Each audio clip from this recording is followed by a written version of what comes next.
Aujourd'hui, nous allons nous entretenir sur la prière, la notion de prière. À l'église, on parle de prière. Hors de l'église, on parle de prière. Ce terme revient toujours. Et nous allons voir la prière beaucoup plus sous l'angle religieux. Nous qui allons à l'église, qu'est-ce que c'est? Qu'est-ce que nous pouvons entendre par prière? Définissons d'abord la prière comme le fait de demander, de poser une requête. Et lorsqu'on parle de prière, on peut faire une prière soi-même, pour soi-même, et on peut faire une prière pour quelqu'un d'autre. On va parler d'une prière directe, parce que ça nous concerne directement, ou on peut parler la prière qu'on fait pour quelqu'un d'autre, ce que nous allons appeler une intercession. Quel que soit le type de prière que nous faisons, la demande est adressée à quelqu'un d'autre, afin de résoudre un problème. Cette personne est généralement Dieu. Dans le cadre religieux, les prières qui sont élevées, sont adressées à Dieu. Dans la Bible, nous allons prendre 3 cas où la prière est mentionnée. C'est un choix, parce qu'il y en a beaucoup de cas. Nous allons parler, par exemple, lors de la traversée, Jésus avec les disciples dans la barque. Nous allons parler de la fille de Jairus. Nous allons aussi parler de la dame qui a eu une perte de sang. Parlant de la traversée de Jésus avec les disciples, nous sommes là dans Marc 4, 35 et suivant, c'est-à-dire jusqu'au verset 41. Ce que nous voyons, le texte nous présente les disciples dans la difficulté qui demandent l'intercession de Jésus afin que la mer se calme, afin que la tempête se calme. En Marc 5, pour la fille de Jairus, au verset 21 et suivant, nous voyons que Jairus demande à Jésus d'intervenir et dit à Jésus exactement ce qu'il doit faire afin que son enfant guérisse. En Marc 5, verset 24 et suivant, concernant la femme qui avait une perte de sang, nous voyons que celle-ci se dit en elle-même, si je touche le vêtement.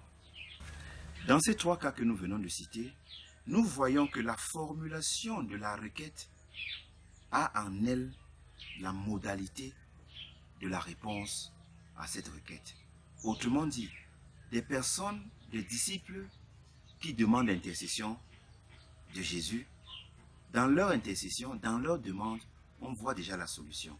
La fille de Jairus, le cas de la fille de Jairus, Jairus non seulement fait la requête, mais dit comment est-ce que Jésus doit procéder pour pouvoir, afin que sa fille guérisse. Avec la femme à la perte de sang, on voit aussi qu'est-ce qu'il lui faut. Elle dit dans sa requête ce qu'il lui faut pour qu'elle trouve la guérison. Autrement dit, dans ces 3 exemples, celui qui prie, nous voyons que celui qui prie, dans sa prière, détermine déjà la modalité de la résolution de son problème. Nous remarquons la foi, l'exercice de la foi de ceux qui sont en train de demander. C'est pourquoi nous disons que, pour nous, c'est la foi est la condition pour l'exaucement de la prière. Donc, celui qui est en train de demander, poser son problème, doit nécessairement avoir la foi.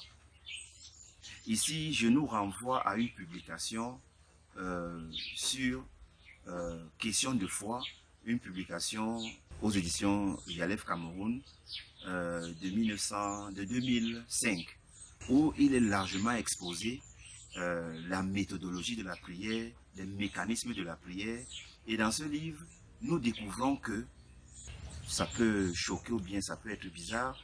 Jésus n'a jamais guéri quelqu'un, jamais. Jamais. Parce que dans ce document, nous allons un peu plus en détail. Parce que nous parcourons vraiment tout le Nouveau Testament pour arriver à cette conclusion que Jésus n'a jamais guéri. Pas que Jésus ne pouvait pas guérir, mais que Jésus lui-même, de ses mots, nous voyons qu'il disait toujours, la foi de celui qui est en train de demander est ce qui guérit. Parlant de foi, il faudrait que nous comprenions tous que la foi en l'être humain est comme tout organe. C'est un don de Dieu. Tous les êtres humains ont la foi. Tous les êtres humains ont la foi. Jésus dirait, si vous avez la foi comme le grain de sénévé, Autrement dit, vous avez la foi.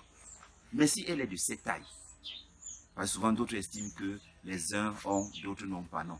La foi est un don de Dieu. J'aime cette définition de la foi dans la Bible qui dit la foi vient de ce qu'on entend. Et ce qu'on entend vient de la parole de Dieu. Pour dire que la foi a une base, a un point de départ. À partir de ces capacités, nous voyons que ces personnes ont exercé la foi. C'est par leur foi qu'elles sont parvenues à la guérison ou bien à la résolution de leurs problèmes. Pour cela, la prière est un moyen pour nous de résoudre nos problèmes. Ici encore, nous sommes en train de parler dans un contexte religieux. Si plaît à Dieu, nous aborderons la version spirituelle que nous appelons, que nous pouvons aussi appeler mystique de la prière dans une prochaine vidéo. Mais quels que soient les cas, retenons que dans le contexte religieux, retenons que la prière est un moyen pour nous de résoudre nos problèmes. Non pas parce que par la prière, nous adressons à Dieu nos prières, nos requêtes, et lui va nous répondre. Non. Mais en ce que c'est un moyen pour nous d'exercer notre foi, de la comprendre, de la travailler. Donc, pour nous aujourd'hui, nous allons retenir que la prière peut être faite par un religieux ou un chrétien ou un non-chrétien. C'est une donnée universelle. Tout le monde fait la prière. Tout le monde est dans le besoin. Alors, si tu es dans le besoin, sache que tu peux résoudre ton besoin toi-même. Amen.